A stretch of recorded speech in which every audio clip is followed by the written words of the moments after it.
Oke, halo guys. Ya, tidak terasa ya, kita sudah di week 14 dari mata kuliah Software Quality Assurance. Kita kurang satu kali pertemuan dan satu kali lagi untuk ALP, di mana ALP nanti akan berjalan di week ke-16. Oke, topik hari ini adalah tentang cost of software quality, di mana topik ini perlu kita bahas agar cara pandang kalian tentang programming dan project development itu bisa mendapatkan point of view yang baru. Kita bicara tentang cost of software quality. Kita tahu ya, software itu jadi jantung hidup kita sekarang. Di mana-mana perlu software, perlu aplikasi. Nah, di topik ini kalian akan paham nantinya kenapa perusahaan teknologi yang besar seperti Gojek, Tokopedia, atau bahkan Microsoft, Google, Apple, mereka rela mengeluarkan dana yang tidak sedikit sampai miliaran rupiah untuk quality assurance. Oke, setelah ini kalian akan jadi developer yang jauh lebih baik ya dan valuable di mata employer setelah kalian paham mata kuliah software quality assurance ini. Oke, stay tune guys. Oke, jadi guys, apa yang kita pelajari hari ini ya? Pertama kita akan belajar untuk mengerti kenapa perusahaan itu benar-benar terobsesi dengan software quality metrics. Kenapa quality itu penting? Dan bayangkan misalkan nih kalian kerja di sebuah perusahaan, di startup atau di perusahaan besar dan bisa ngomong ke pimpinan pusat, ke CEO. Pak, Bu, kalau kita invest 100 juta untuk quality assurance sekarang, kita bisa menghemat 500 juta untuk tahun ke depan. Nah, itu tujuan yang pertama, software quality metrics.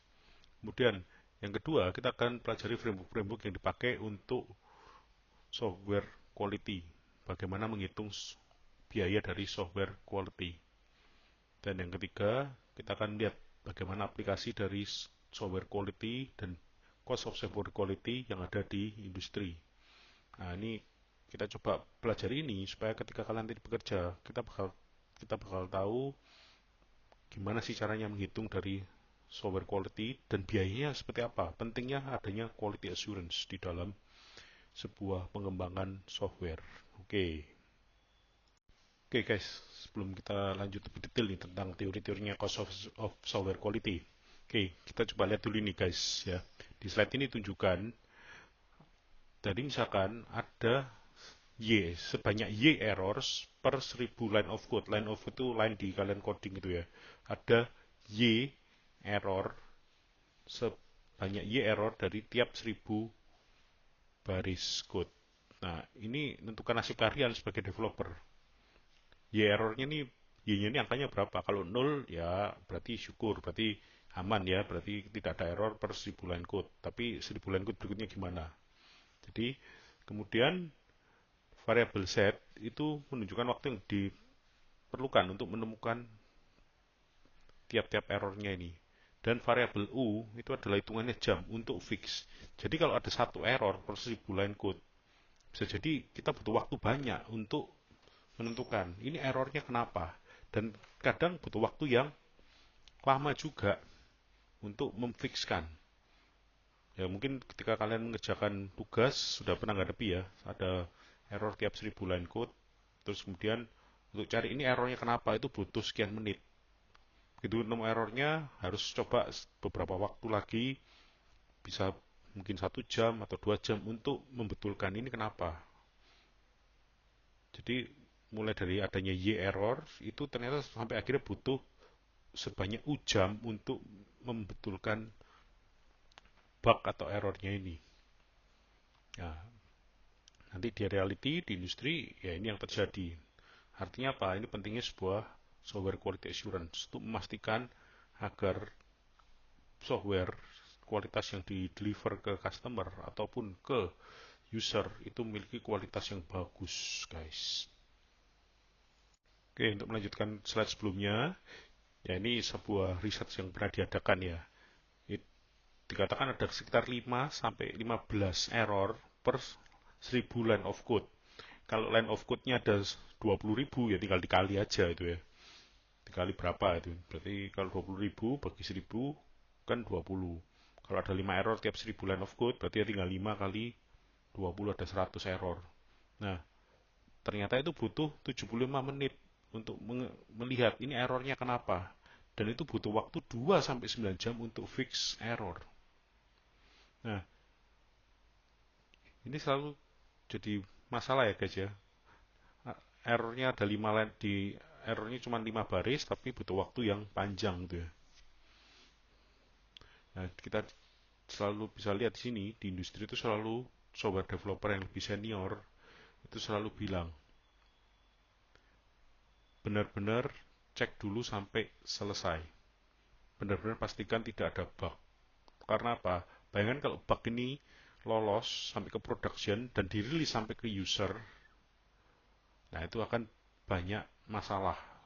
Masalahnya apa? Ya bisa jadi user kita pindah ke kompetitor. Perusahaan bisa rugi sampai miliaran rupiah kalau memang perusahaan ini sudah besar ya. Nah, bahkan beberapa perusahaan besar seperti Google itu punya banyak sekali engineer khusus untuk software quality ini. Dan untuk memastikan bahwa benar-benar apa yang mereka rilis itu minim bug. Dan kalau ada bug, segera dibetulkan dan segera dirilis ulang dengan selalu tulisannya kan bug fixes gitu ya guys. Itu sering ya kalian lihat ya. Karena apa? Pihak developer, pihak owner, pihak company itu tidak menginginkan produknya itu cacat atau merugikan customer. Itulah kenapa kalau perusahaan sudah profesional yang sudah besar, ada bug sedikit, mereka akan langsung rilis update-nya. Tujuannya apa? Agar bug itu tidak sampai banyak user yang mengalami. Oke, berikutnya kita akan lihat ya guys di slide berikutnya tujuan dari cost of software quality matrix ini seperti apa. Oke guys, nah sekarang bayangkan ya, misalkan kalian sebagai seorang tim leader dari sebuah unit developer. Nah, tentunya kalian harus paham bagaimana cara mengontrol biaya kualitas ini. Kenapa? Kita sudah jelaskan, saya sudah jelaskan ya di slide sebelumnya, kualitas yang buruk itu akan berdampak yang fatal untuk perusahaan. Misalkan kalau kalian tadi ya jadi technical lead atau team leader di sebuah unit development, pasti akan ditanya ini kalau yang zaman sekarang, berapa biaya untuk quality assurance tahun ini yang diperlukan untuk produk kalian. Nah tentunya kalian harus bisa menjawab berdasarkan data ya, bukan berdasarkan feeling. Kenapa ya? Sekarang sudah beda zaman ya, kita nggak bisa lagi main pakai ilmu kira-kira. Kita harus benar-benar bisa menjawab dengan data.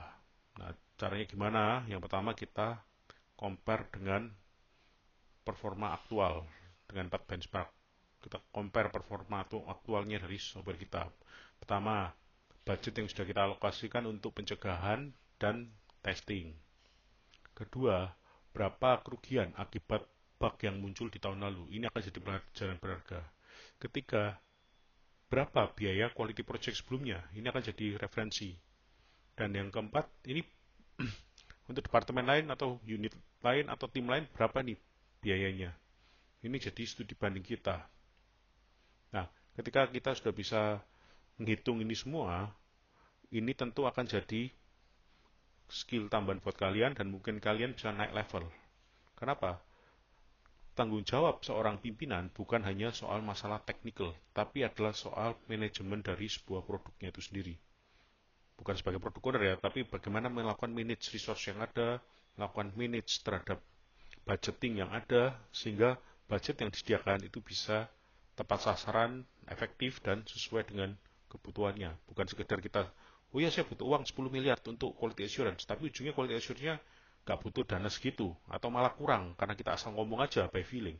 Jadi di sini katakan bahwa apa? Penyusunan budgetnya itu harus berdasarkan data, bukan berdasarkan feeling. Datanya dari mana? Ya itu tadi dari yang tahun lalu. Itu biaya yang kita keluarkan untuk menangani bug itu berapa? Biaya projectnya itu berapa untuk quality assurance? Departemen lain mengeluarkan dana berapa? Ya jadi itu ya guys, itu penting.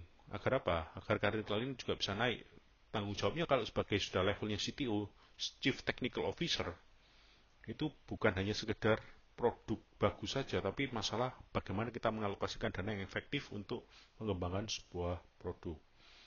Oke, kita lanjut ke slide berikutnya ya guys. Oke, lebih spesifik lagi guys. Kenapa sih kita perlu belajar cost matrix ini, matrix dari biaya ini? Pertama, kalian bisa melakukan kontrol organizational initiated cost. Artinya, kalian bisa bilang ke pihak manajemen atau ke owner, kita butuh investasi 10 orang engineer untuk code review dan automated testing sekarang.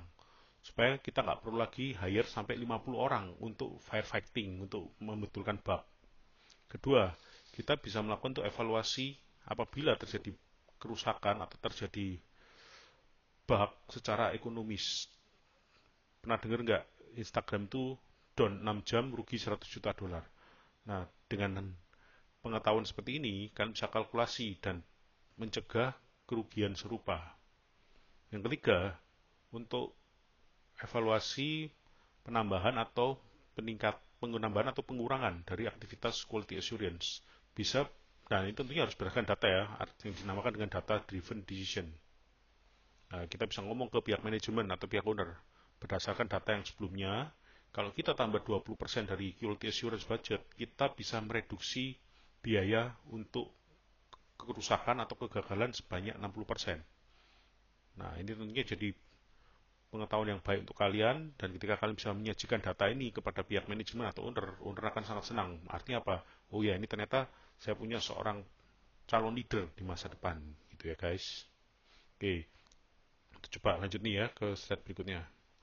Oke guys, kita lanjutin ya ke slide berikutnya nih. Nah, ini adalah model yang biasa dipakai oleh giant tech company atau company IT yang besar, yang namanya adalah classic model of cost of software quality. Nah, ini ada dibagi dua, yaitu cost of control dan cost of failure. Cost of control itu artinya adalah biaya untuk mencegah dan mendeteksi error pada software. Nah, ini biayanya itu biasanya di-reduce sampai di level yang disetujui. Yang kedua, itu cost of failure control, yaitu biaya untuk apabila terjadi error. Nah, masalahnya di area software, biaya apabila terjadi error itu lebih besar seringkali.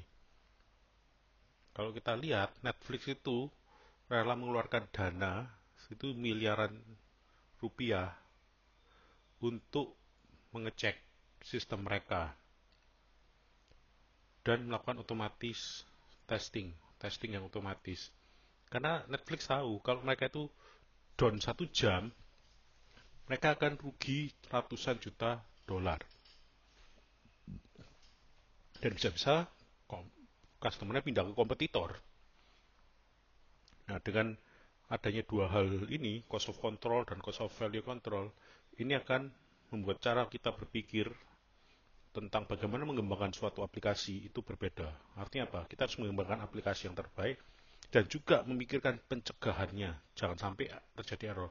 Dan apabila sampai harus terjadi error, kita harus pikirkan cara paling cepat untuk mengaktifkan kembali layanan kita atau aplikasi kita ini seperti apa, supaya tidak ada kerugian yang besar dari sisi perusahaan. Kalau perusahaan besar ya, perusahaan yang besar rugi ya, kita juga rugi dong sebagai engineer, betul ya. Oke, kita akan bahas lebih detail nih di slide berikutnya.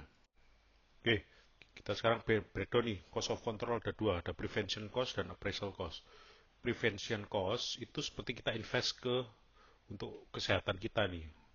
Jadi ke infrastruktur, kualitas aktivitas, dan tidak direct ke spesifik produk atau project.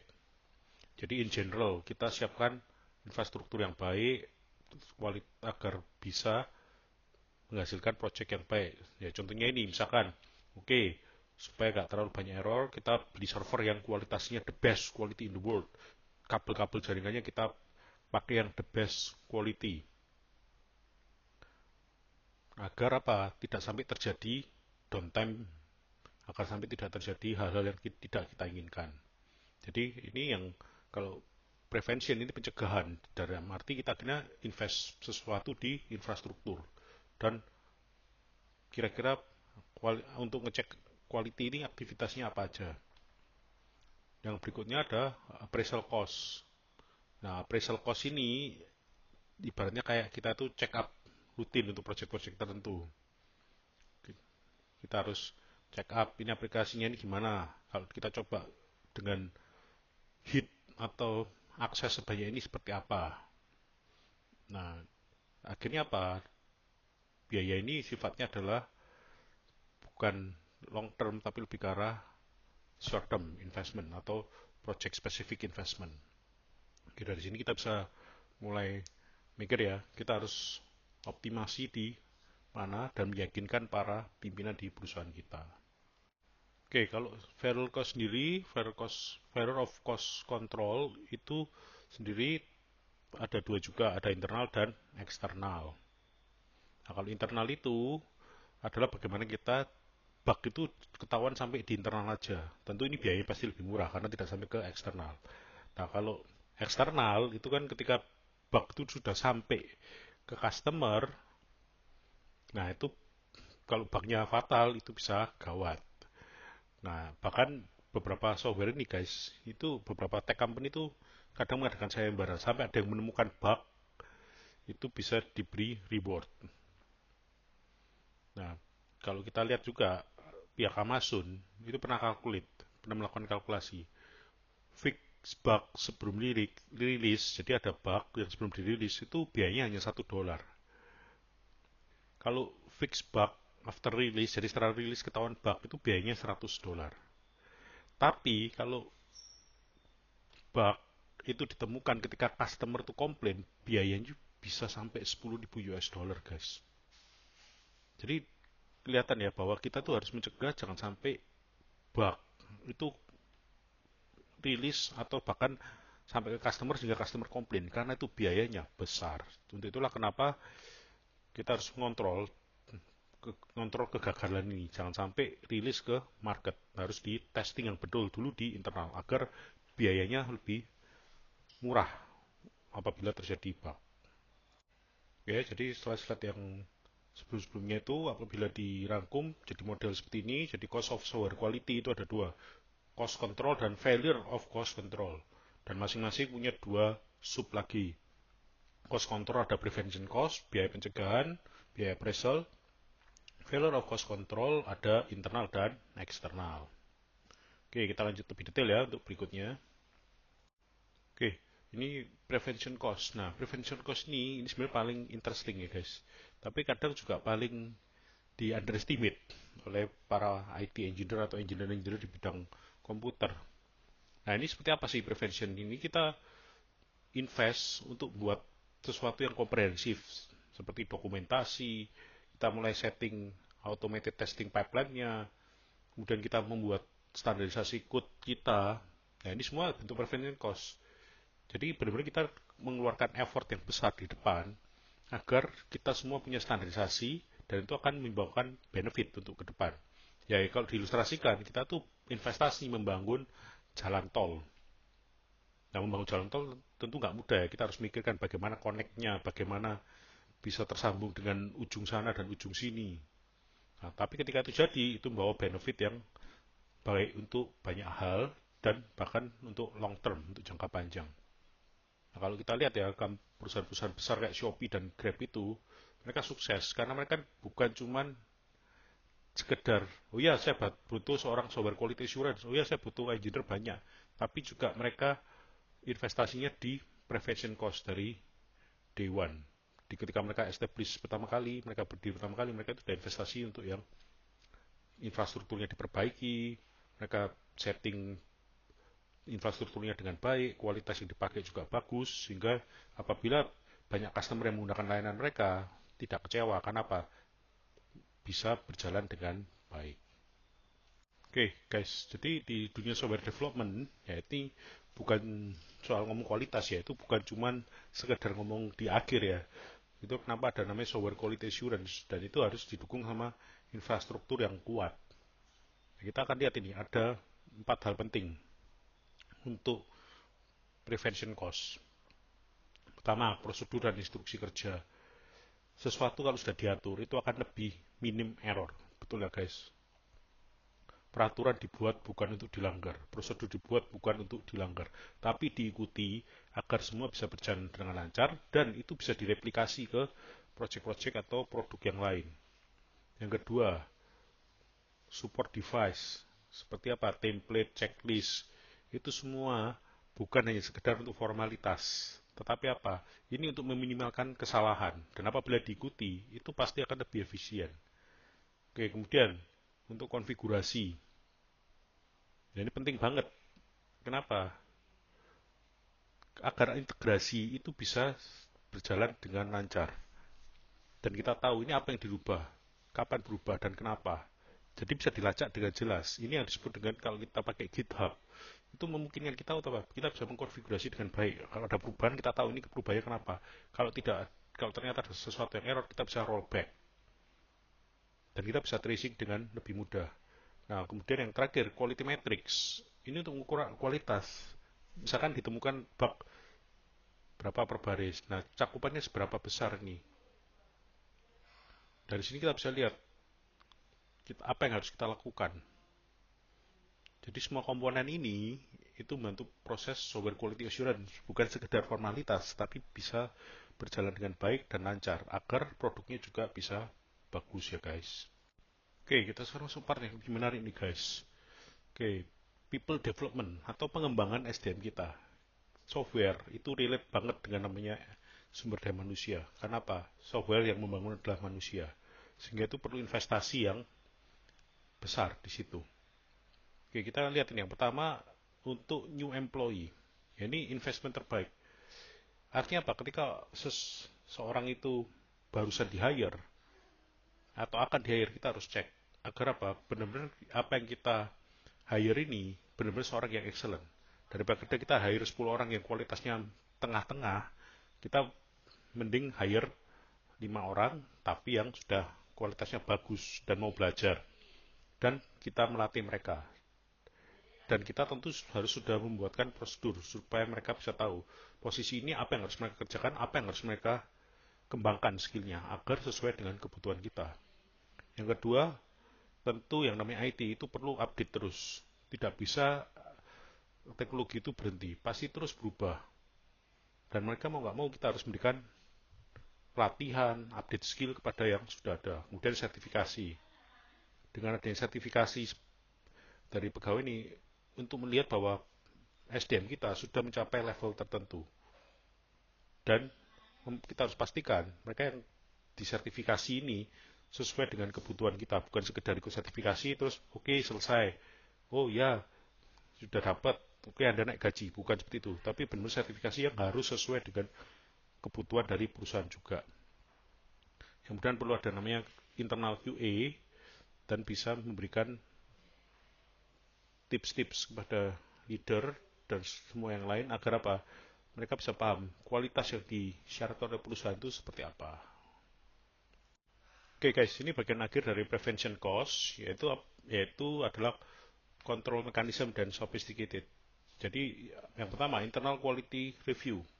Ini banyak peer review ya dari antar tim itu saling mereview apa yang sudah dikerjakan, ujungnya apa? Bisa memberikan masukan dan saling menguatkan bahwa ini perlu ditambahkan, ini perlu diperbaiki supaya bisa jadi lebih baik dan bla bla bla.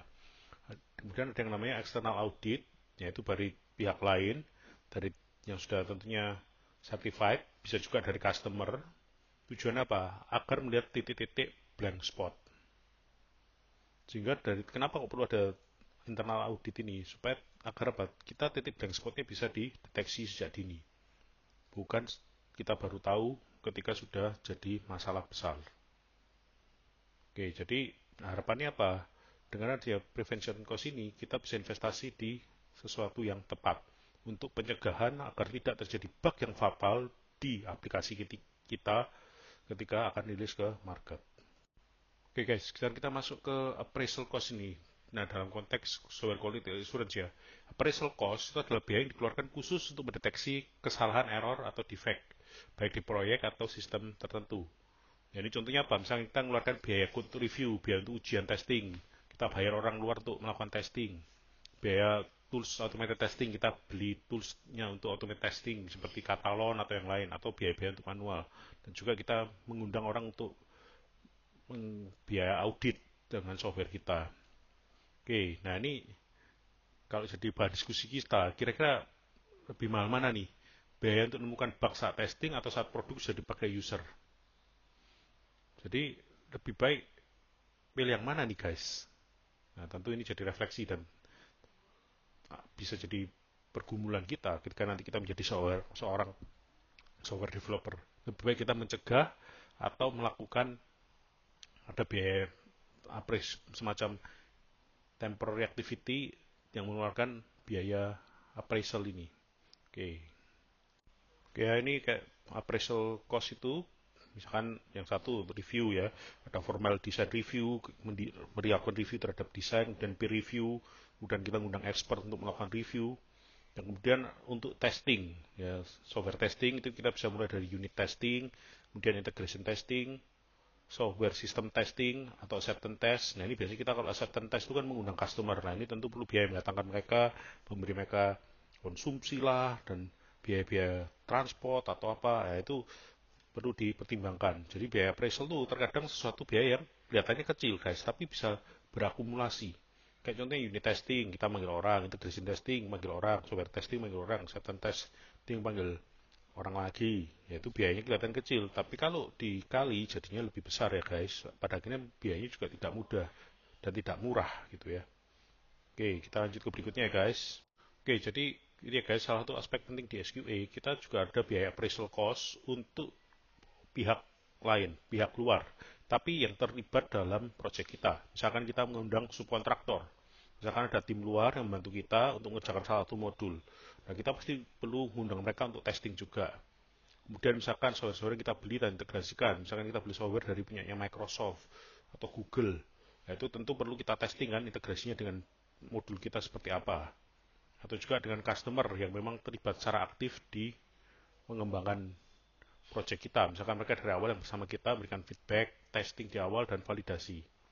Nah, tapi tentu kita harus yakin ya, mereka akan berkontribusi dalam appraisal cost ini. Nah, karena begitu udah ngeluarin biaya. Tapi kalau mereka tidak berkontribusi, ya ngapain? Nah, artinya apa? Kita perlu kolaborasi, tapi tentu kualitas harus dikontrol. Pastikan hasil testingnya juga bagus, daripada kita udah ngeluarin biaya, tapi ternyata mereka sekedar testing berlaku, ya bagus-bagus lolos, ujungnya ngebug, dan akhirnya kita yang rugi. Jadi ketika pihak luar itu kita melakukan testing, pastikan mereka juga punya standar yang sama dengan kita, agar hasil produk kita juga bisa lebih baik lagi. Oke, kita lanjut berikutnya ya guys. Oke guys, kita sekarang bahas yang part paling seru nih, yaitu tentang failure cost, biaya kalau sampai terjadi muncul akibat kesalahan atau bug yang sudah terlanjur rilis itu ya. Nah ini gimana nih? Oke, kita misalkan ada external failure ya.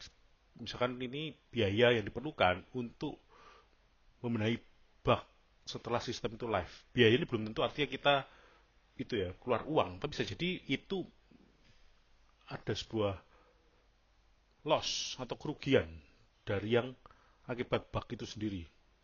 Akhirnya apa? Kita pasti sudah kita loss, kadang kita perlu biaya tambahan untuk bisa segera mengatasi hal tersebut.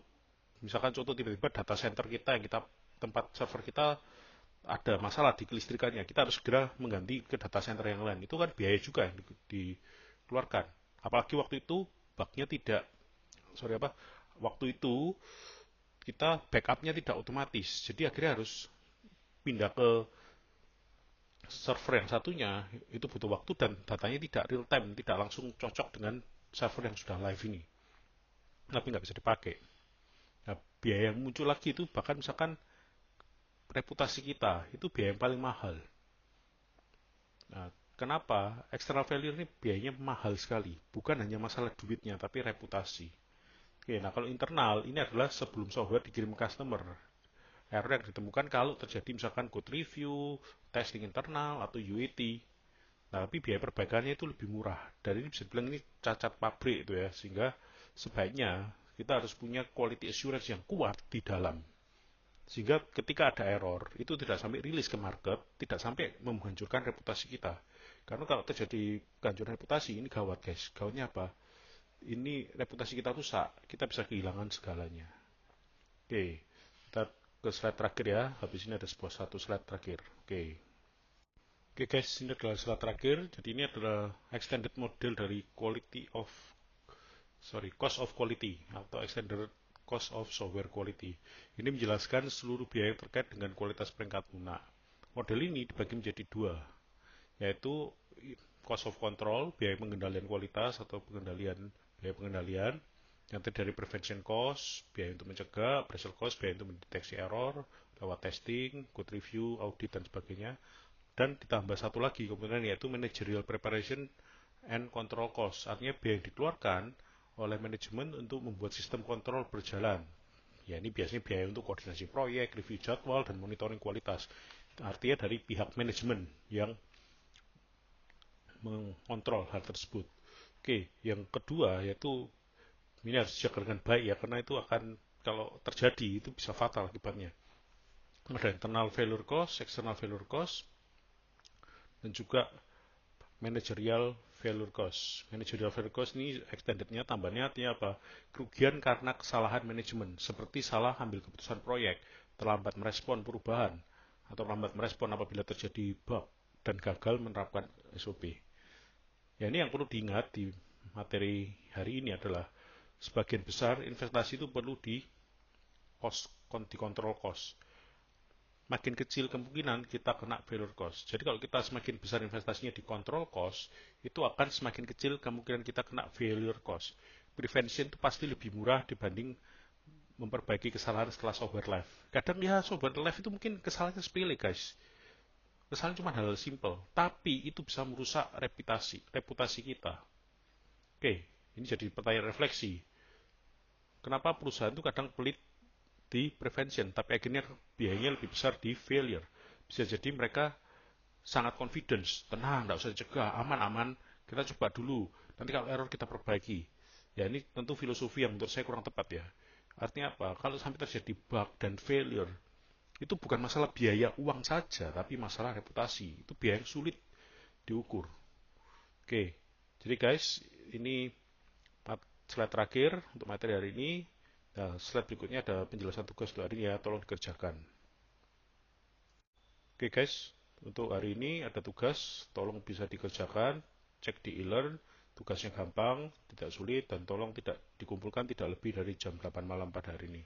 Oke guys, thank you guys, sampai ketemu di pertemuan berikutnya ya. Oke, demikian guys materi total untuk hari ini. Terima kasih atas partisipasinya dan kalian mau menonton video ini. Siapkan ALP dengan baik. ALP akan dilakukan di minggu 16 dan pastikan semua sudah berjalan dengan baik di saat ALP. Thank you guys. See you again di pertemuan kelas. Thank you.